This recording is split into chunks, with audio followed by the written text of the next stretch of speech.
un tema muy reconocido en la Biblia.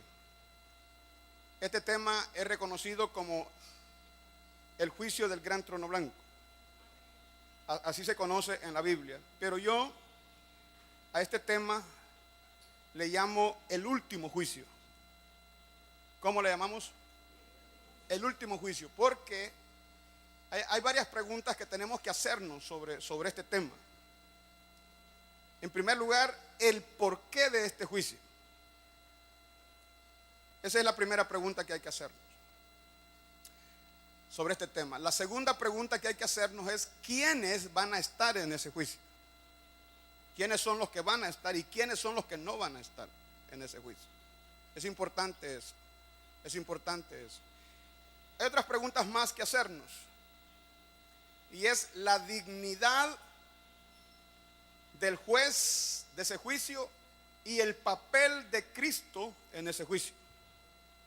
Hay que preguntarnos eso también, porque nuestro Salvador, ¿cómo se llama Él? Por eso se llama nuestro Salvador, porque nos ha salvado de estas cosas. De eso es que nos ha salvado. De eso es que nos ha salvado. Quiero que lea conmigo Apocalipsis capítulo 20. Vamos a leer esta porción de la Biblia, el versículo 11 en adelante. Vi un gran trono blanco y al que estaba sentado en él, delante del cual huyeron la tierra y el cielo, y ningún lugar se encontró para ellos. Y vi a los muertos, diga conmigo, a los muertos, grandes y pequeños, de pie ante Dios. Y los libros fueron abiertos. Y otro libro fue abierto, el cual es el libro de la vida. Y fueron juzgados los muertos por las cosas que estaban escritas en los libros según sus obras. Diga conmigo, fueron juzgados. Y el mar entregó los muertos que habían en él, y la muerte y el Hades entregaron los muertos que habían en ellos, y fueron juzgados cada uno según sus obras. Y la muerte y el Hades fueron lanzados al lago de fuego. Esta, diga conmigo, esta es la muerte segunda. Y el que no se halló inscrito en el libro de la vida fue lanzado al lago de fuego. Padre, gracias por esta palabra en el nombre de Jesús. Alienta nuestros corazones a creer. Alienta nuestras vidas a cambiar. Alienta nuestras vidas, Señor, a ser mejores cada día y estar preparados para las cosas que vendrán. En el nombre de Jesús oramos. Amén y amén. Dele gloria al nombre del Señor. Gloria a Dios. Gloria a Dios.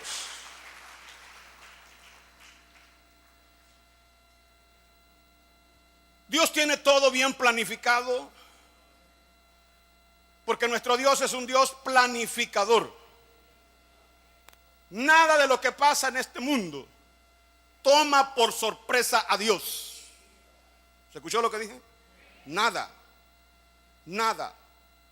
Todo lo que pasa en este mundo, cuando sucede, Dios ya está preparado para eso. El plan de la salvación, según la Biblia, para nosotros, fue hecho desde antes de la fundación del mundo. Cuando Adán y Eva pecaron, no tomaron por sorpresa a Dios. Dios ya estaba preparado para eso y sabía lo que tenía que hacer. Y eso fue lo que hizo. Cuando la primera civilización se echó a perder, que fue la generación del diluvio en la época de Noé, tampoco tomaron por sorpresa a Dios. En su plan, Él ya sabía lo que tenía que hacer y lo ejecutó. Lo ejecutó dándole a Noé la orden de construir un arca. Ese era el plan para ese día, para esa ocasión. El plan era un arca. El plan era elegir a un hombre como Noé. Y así lo hizo, lo ejecutó. El plan era destruir la tierra a través de un diluvio de agua de 40 días y 40 noches. Ese fue el plan y así lo hizo. Así lo hizo. Cuando la primera civilización falla y Dios se ve obligado a ejecutar el plan tal como lo había pensado, solo queda Noé y sus familias al final, después de todo. Pero en su plan, Él elige a un hombre como es Abraham, para levantar de él una nación completa. Propósito de Dios. Plan perfecto de Dios. Y de este hombre y de su descendencia, en el plan redentor de Dios existía que de ellos sacaría al Salvador del mundo. Todo el Antiguo Testamento en su historia habla de la preparación de ese Redentor. Todo el Antiguo Testamento. Y llega el momento para eso. Por eso dice la palabra, venido el cumplimiento del tiempo, Jesús vino a nacer de una virgen. Porque estaba planteado así, estaba planeado así. Cuando Él muera en la cruz, usted va a encontrar características extraordinarias de la muerte de Cristo que nos dejan a nosotros una serie de preguntas. Porque primero, ¿por qué Él se entregó en manos de sus enemigos? Segundo, ¿por qué se elige ese tipo de muerte? Tercero, ¿por qué dice, Dios mío, ¿por qué me has desamparado? ¿Por qué el Padre no estuvo con Él en la cruz? Son preguntas, porque Él lo dice cuando está muriendo. La mayoría de eruditos bíblicos tratan de contestar esa incógnita de por qué Jesús oró de esa manera. Y la razón que ellos adjudican es porque en la cruz, según el plan de Dios, si Él veía a su Hijo, entonces no había salvación. ¿Sí me doy a entender? Si Él veía a su Hijo, porque es Padre, y el que moría era su unigénito, el que moría era el amado del cielo. Pero si Él ve a su Hijo, no hay redención, porque entonces Él tiene que defender a su Hijo.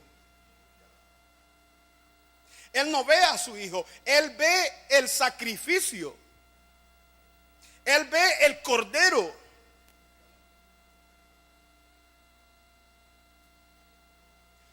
Lo que Él ve, y le va a parecer raro, pero escúcheme, lo que Él ve son los pecados de todos.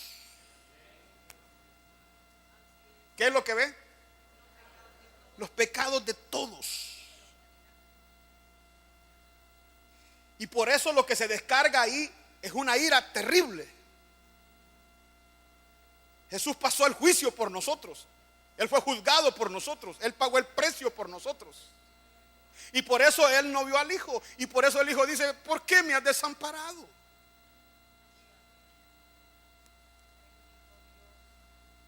Muchas veces estas cosas no nos es tan fácil de comprenderlas. Pero Dios tiene bien planeado todo. Ahora, escúcheme esto.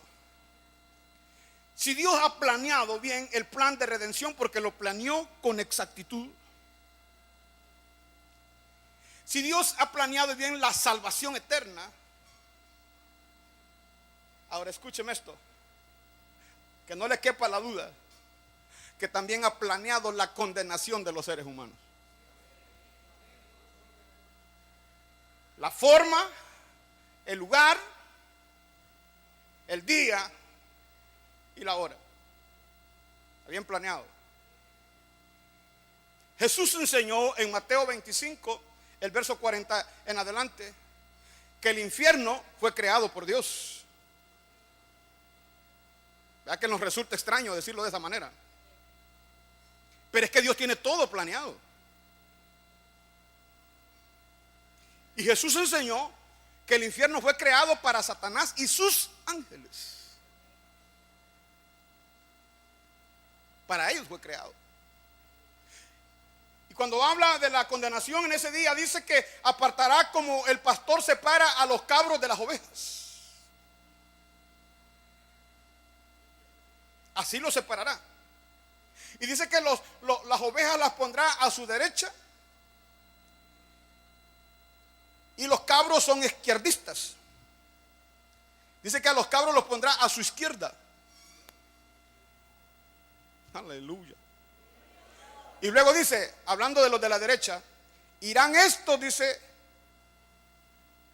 al lugar eterno de gozo en el cielo, e irán estos al castigo eterno, hablando de los otros.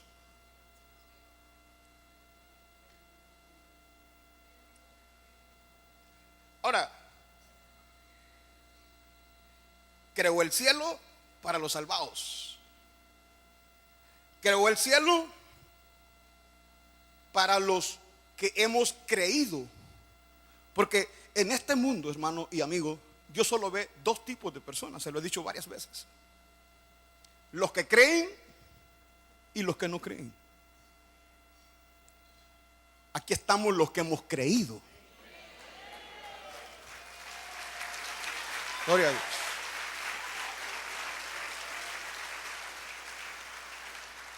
Por eso él dijo: el que tiene al Hijo tiene la vida. Y el que no tiene el Hijo, ¿qué dice? La ira de Dios ya está sobre él, ya está sobre las personas que rechazan a Cristo. Ya la ira de Dios está sobre ellos. No es que va a estar, ya está. Creó el cielo para los que creen, pero también creó el infierno para los que no creen. Ahora, Satanás sabe perfectamente los planes de Dios y los ha visto ejecutarlo uno a uno con puntualidad. Y por eso trabaja el diablo como trabaja. Porque haga lo que haga, diga lo que diga, logre lo que logre, Satanás sabe que él está confinado al lago de fuego. La Biblia predice y anticipa la derrota de Satanás y de los demonios. Eso a mí me da paz. Porque aunque ahora veamos las cosas en sentido contrario y digamos, mire, el mundo es más, el imperio del diablo es mayor, eso es ahora. Pero a mí mi Biblia me dice que al final el bien vence al mal. A mí mi Biblia me dice que él y sus seguidores van a terminar en el lago de fuego que arde con azufre. Ahora bien, la Biblia nos habla del juicio final, que es el texto que hemos leído ahora. En ese juicio, ese es el juicio más grande de toda la historia. Es el juicio donde van a estar la mayoría de todos, una gran inmensidad.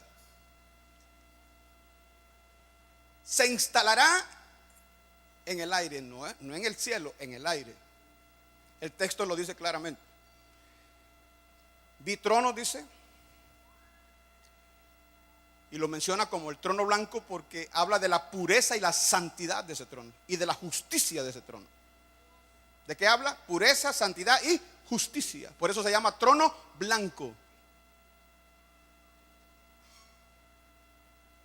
Dice el escritor que delante de ese trono huyó el cielo y huyó la tierra, y el mar ya no existía, dice. ¿Qué significa eso?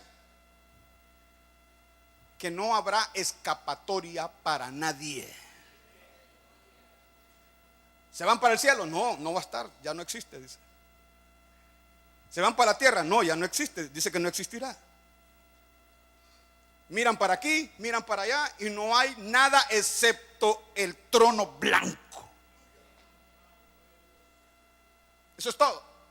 No hay escapatoria, por eso se llevará a cabo en el aire, en la soledad de todo. Las personas que serán juzgadas estarán de frente a ese trono. Y estarán ahí todos aquellos, oiga bien, que en esta vida rechazaron a Dios. Todos aquellos que no tomaron en cuenta a Dios y su palabra. Podríamos preguntarnos hoy, ¿por qué ese juicio? Y se lo voy a explicar respondiendo dos preguntas, porque la otra pregunta es ¿quiénes van a estar? Vamos a unir esas dos preguntas. Primero, ¿por qué? Y la segunda, ¿quiénes? Van juntas estas respuestas. Porque ¿quiénes? No, el por qué. Dios podría prescindir, hermano, así como lo oye. Dios podría prescindir de ese juicio y simplemente pasar a los condenados al lago de fuego. ¿Y sabe por qué se lo digo? Porque ese juicio no es para salvados. En ese juicio todos los que están de frente son condenados, todos. Y entonces podríamos decir, ¿para qué? Si ya están condenados desde antes del juicio, entonces ¿para qué? ¿No es cierto que nos dice eso la lógica? Ahora no olvide que yo le he enseñado siempre esto a usted, que Dios es soberano. A Él nadie lo manda. Pero aparte de ser soberano, también es justo. Oye, ven, y es equitativo. Ese juicio tiene dos razones. Número uno, la primera, explicarle por qué lo va a condenar. Porque los seres humanos tienen que leérsele la sentencia. ¿Por qué? No pueden ser condenados sin saber. Los que lo llevan sin saber tienen derecho a apelación. Pero ahí les va a explicar por qué. Se les va a explicar por qué. Esa es la primera razón. La segunda razón de ese juicio, oigan ven esto, es porque Dios a todos los seres humanos nos ha dado una conciencia. ¿Qué nos ha dado?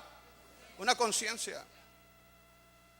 Y la conciencia es esa voz interna que Dios puso dentro de nosotros, que nos señala lo bueno y lo malo de lo que hacemos. A mí no me venga con el cuento usted que usted no sabe lo que hace. Usted sabe lo que hace. Lo que pasa es que se hace el de los panes. O sea, el que no sabe. Usted es un ser humano. Si usted es un ser humano, usted tiene alma. Si usted es un ser humano, usted tiene espíritu. Si usted es un ser humano, usted tiene cuerpo. Si usted es un ser humano, usted tiene mente, usted tiene voluntad, usted tiene emociones, y Dios lo sabe perfectamente. A todos los seres humanos Dios nos ha dado 5 sentidos. Y a través de los 5 sentidos los seres humanos podemos percibir el mundo exterior. Pero también nos ha dado un alma. Y esa alma, hermano, es la que es el hombre interior que está dentro de nosotros. Ahora escúcheme. Porque todos nosotros decidimos hacer lo que queremos y lo que no queremos.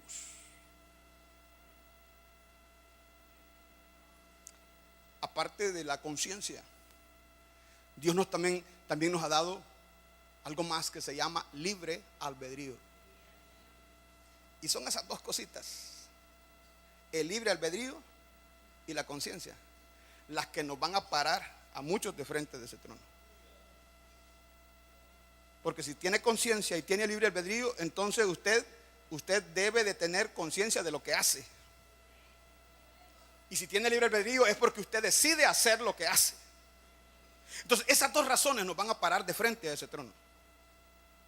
Porque Él sabe que no somos máquinas. Él sabe que no somos computadoras. Él sabe que somos seres vivos, conscientes y pensantes, y que sabemos lo que hacemos. ¿Acaso no es cierto? Escúcheme, ¿acaso no es cierto que el pecador sabe que Cristo murió por él en la cruz, pero voluntariamente lo rechaza? ¿Amén o no amén? Pero habemos personas con conciencia y con voluntad que nos hablaron de la muerte de Cristo y nos dijeron que murió por nuestros pecados, y voluntariamente no rechazamos, sino que dijimos: sí, Él murió por mí y yo lo acepto en mi corazón. Aleluya. ¿Alguien dice amén a eso?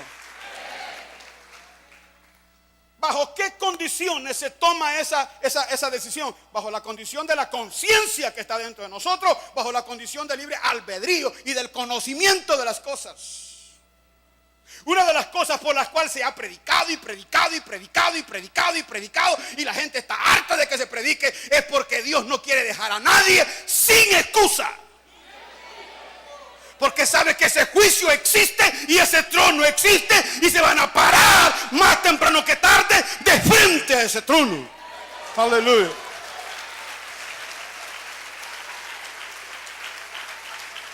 ¿Alguien dice amén a eso? La existencia de ese juicio y de ese trono es la que explica esta más de 2000 años de predicación que hemos tenido. La gente está cansada de que le digan: Cristo murió por usted, Cristo lo ama, el Señor quiere salvarlo. Ya, cállense. Pero a pesar de su negativa y su molestia, Dios insiste. En este momento hay miles de iglesias que están con estos predicadores locos hablando el evangelio, le guste a la gente o no le guste.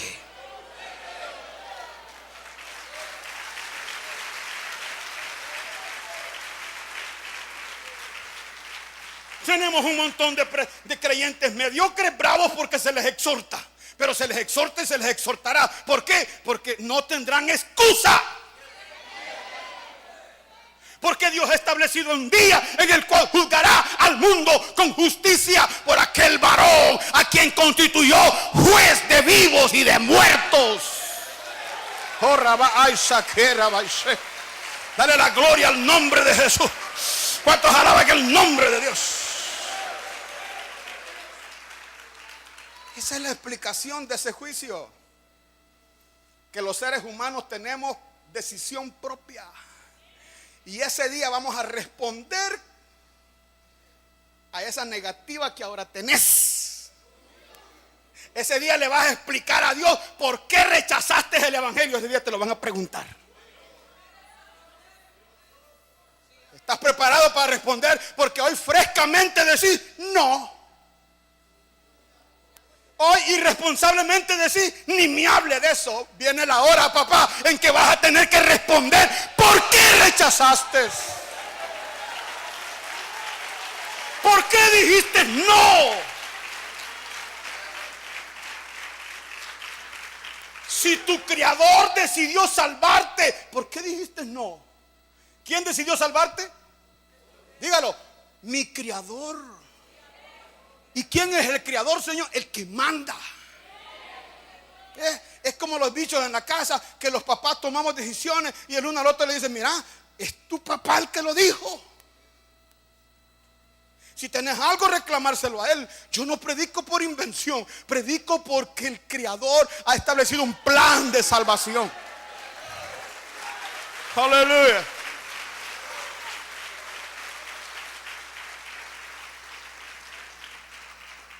Escúcheme esto que voy a mencionarle. Y ojalá que me lo esté entendiendo hoy. Porque Dios está interesado con esta insistencia. Porque es una insistencia, hermano. Segundo culto del día. Imagínense, no hay insistencia. A un montón de gente, los líderes los fueron a rogar que vinieran a este culto. A llorarles que vinieran a este culto. Hay supervisores que me dicen: pastor, pero es que no podemos traer a la gente a la fuerza. Tráigala a la fuerza. Quería una respuesta. Jesús dijo: esfuércenlos. ¿Cómo dijo Jesús? ¿Qué entiende usted por la palabra esfuércenlos? Presiónenlos, insístanlos. Porque angosta es la puerta y angosto el camino que conduce a la vida eterna. Oh, Rabá, ay, Saquera, Baisek.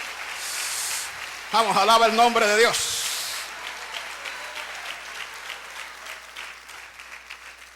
Porque viene el día, dijo el Señor, que querrán y no podrán.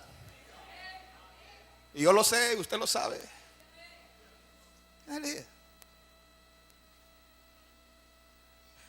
Mira esto que te voy a mencionar, préstale atención. Yo admiro a los registros que los gobiernos tienen. Por ejemplo, en San Miguel hay un registro civil, ¿no es cierto?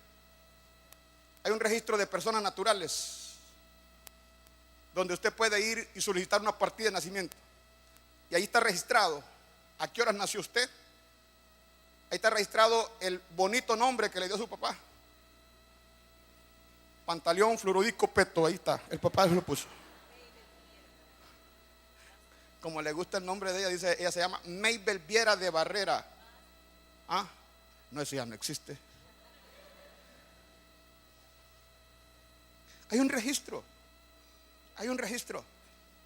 donde dice quién es su papá, quién es su mamá, a dónde nació, a qué horas nació, y las características, y hasta una pata le ponen sellada ahí.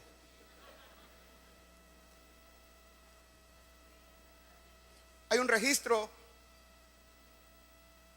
donde usted va a solicitar un carnet de identidad que le asigna un número en el país para todos sus trámites. Y usted va ahí, da su nombre y sus datos, inmediatamente una computadora tira todo. Ahora, ¿por qué menciono eso? ¿Por qué hago relación de eso? Porque si los gobiernos, si las grandes instituciones de gobierno han logrado censar a los habitantes, a los ciudadanos, ahora hágase una pregunta: ¿el gobierno de los hombres es más estricto que el de Dios? Si los hombres en sus gobiernos han logrado establecer estos grandes anales, estos grandes historiales, estos grandes registros, ¿cómo cree que están los registros allá arriba? ¿Cree que la cosa está allá a la garduña? ¿Cree que la cosa está ahí como la piñata? ¿Cómo cree que está la cosa arriba? ¿Usted cree que al infierno van a ir cualquiera? No, señor. Hay registros. Hay registros. ¿Usted cree que el cielo está abierto así tan simplemente? Aquí vengo, fui bueno. No, señor. Hay registros. Escúcheme, hay registros. Por eso cantamos ese coro, ¿verdad? Ese himno cuando un cristiano muere. Cuando la trompeta suene en aquel día final y que el alba eterna rompe en claridad. Cuando las naciones salvas a su patria lleguen ya y que sea pasada lista ya de estar.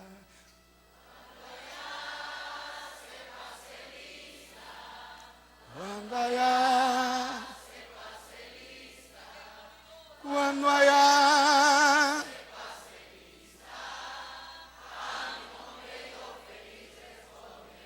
a mi nombre.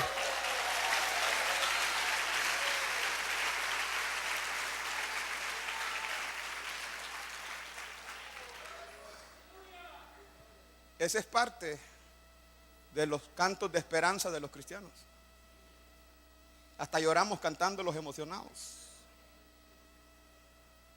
Es que mire, pastor, yo a última hora me le voy a arrodillar a Dios. Discúlpeme. ¿Cuántos clamaron afuera del arca que los dejaran entrar? ¿Y entraron?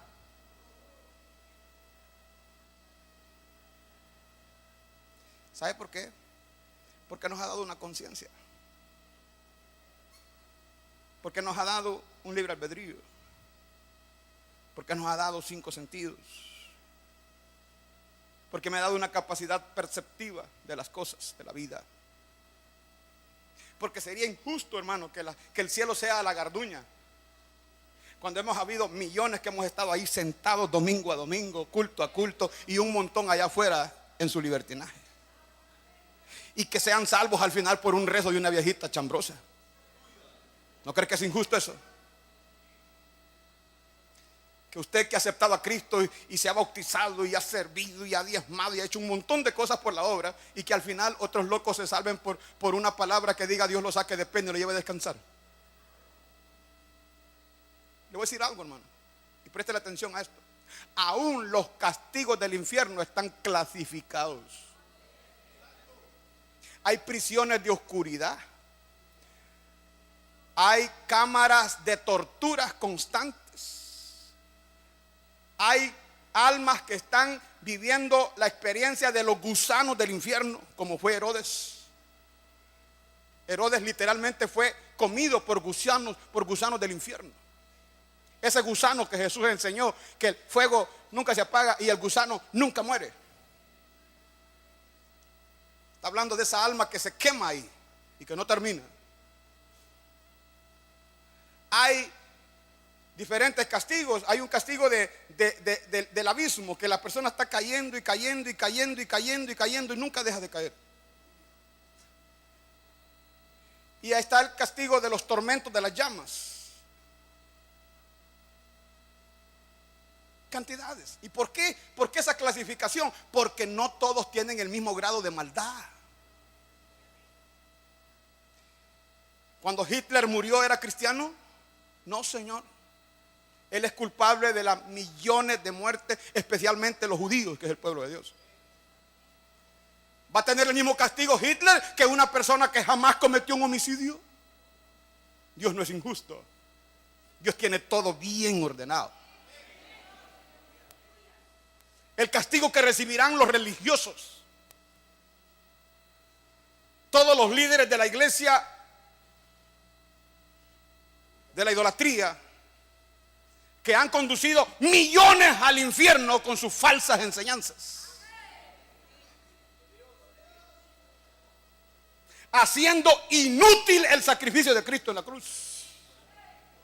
Porque los rezos, si los rezos pueden salvar, y si los rezos pueden sacar almas del infierno, entonces el sacrificio de Cristo en la cruz es inútil. No sé si me doy a entender. Si las misas pueden sacar almas del purgatorio, entonces Cristo murió en vano en la cruz del Calvario, Señor. Esos 39 azotazos fueron de puro gusto. Esa cruz pesada en su espalda, esos golpes en su rostro, y esa corona de espinas, y esos clavos en sus manos, y esa lanza en su costado, fue de puro gusto. Si los rezos pueden sacar almas del infierno,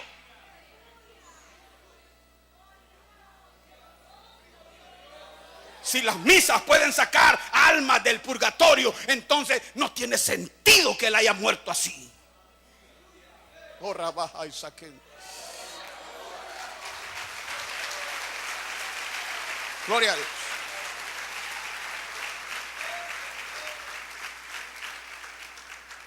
Porque así nos ven los que están pecando en la iglesia, ahí golpeándose el pecho, y al final Dios va a hacer lo mismo con todos. Mire, yo aquí chupando, mujereando, drogándome, sin necesidad de hacer eso, y al final porque Dios va a hacer lo mismo. No, mijo, te han dado pila, mijo.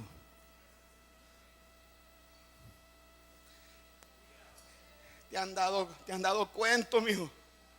El cielo está bien organizado. El Dios que juzga sabe lo que está haciendo.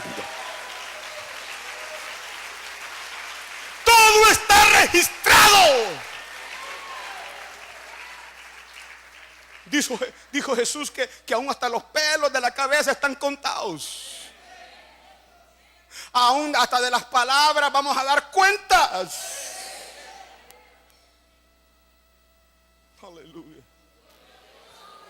Si quiere dejémonos ir en esas corrientes absurdas de, miren, no, que va a haber, como dicen los islámicos, ¿verdad? Va a haber, cuando una persona muera, hay una junta de jueces que juzgan sus acciones y las sopesan, y si todavía no califica para el estado perfecto, vuelve a reencarnar en otra persona.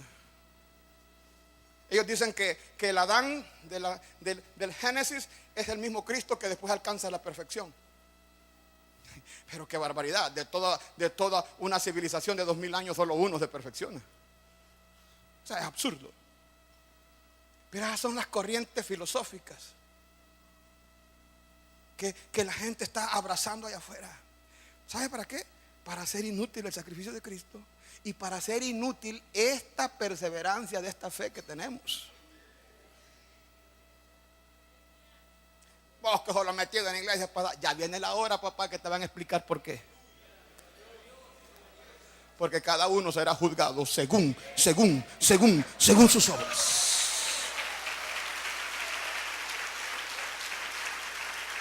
Oh, gloria al nombre del Señor.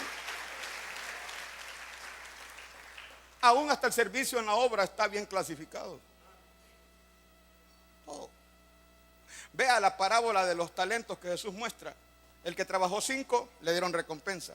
El que trabajó los otros 2 le dieron recompensa. Y al que no trabajó, en primer lugar, le pegan un bochornón de primera. Le pegan una humillada que para qué le cuento. Le tratan de inútil, lo tratan de malo, lo tratan de negligente. Ya ha visto esos jefes bravos que usted falla con su trabajo y le dicen de todo, hasta aprovechan de decirle lo que nunca le iban a decir. Pues ahí pasa lo mismo. Y le dan oportunidad. Lo sacan del purgatorio. Sí. El mismo lo dijo. Yo sabía que tú eras estricto. Yo sabía que tú eres bien serio. Porque no se va a perder por desconocer. De que sabía. El problema no fue saber. El asunto es de voluntad. El asunto es de conciencia. El asunto es de decisiones. Yo he creído en uno que es nuestro abogado hoy, el mediador entre Dios y los hombres. En uno que si hoy me arrepiento y le pido perdón, me perdona y me salva. Pero ese día, en ese juicio, yo espero que usted haya entendido por qué, entonces el porqué del juicio. Porque se lo insisto, ese juicio no es para salvados, ese juicio es para condenados. Todos los que están ahí están condenados. Pero Él les explica por qué los condena. En su justicia se los explica. Y la explicación está cuando sacan el libro de las obras. ¿Cuál es el otro libro? Dice, y los libros fueron abiertos. Y otro libro, o sea, son varios anales. Son varios discos duros que sacan ahí. Son varios archivos los que sacan.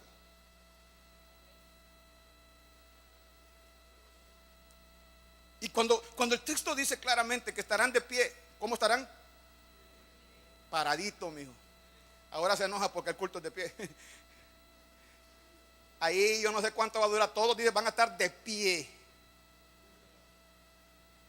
Porque hay que hacer reverencia al que está sentado en ese trono. El esplendor de ese juez lo va a poner a temblar a usted. Cuando usted ve a ese juez que se siente y el rostro que tendrá ese juez, uy, le van a temblar las patas ese día. Todo el garbo y la arrogancia y la soberbia y el orgullo con que ha tratado el evangelio ese día se le va a acabar. Porque el rostro de ese juez será implacable. Aleluya. Gloria a Dios.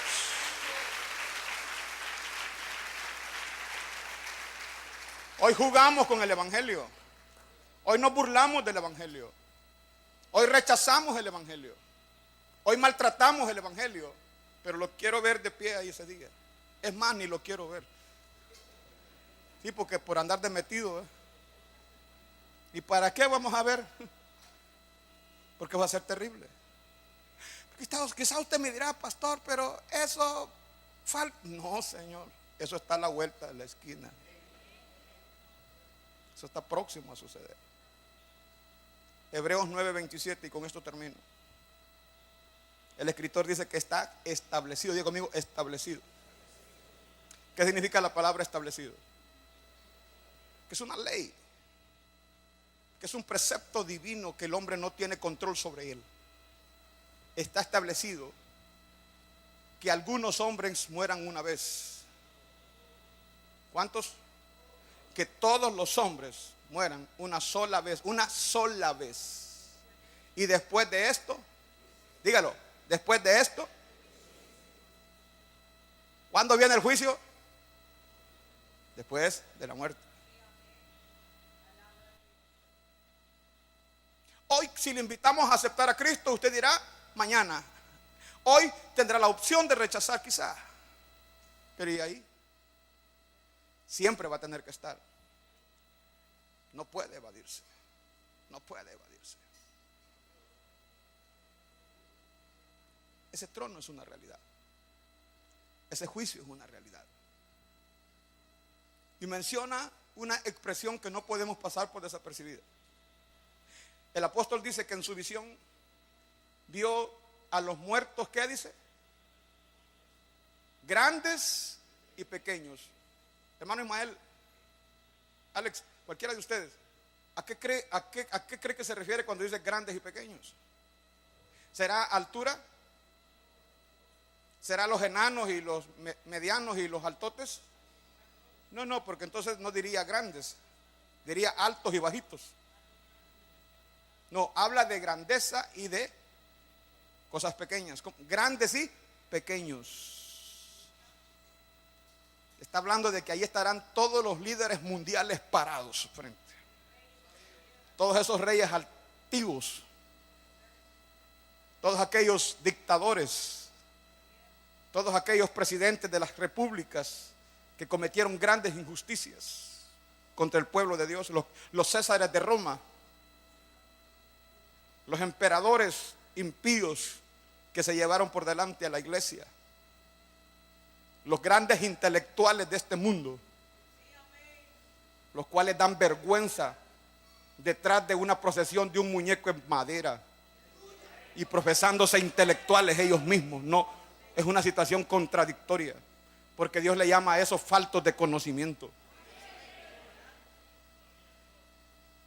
Pero ahí estarán de pie los grandes pensadores, los grandes hombres de ciencia,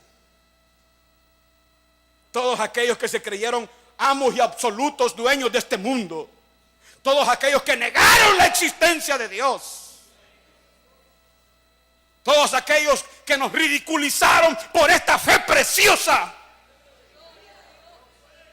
Ahí estarán de pie frente a ese gran trono para responderle al juez del gran trono blanco. Quiero que se ponga en pie y le dé ese aplauso a la gloria de Dios esta mañana.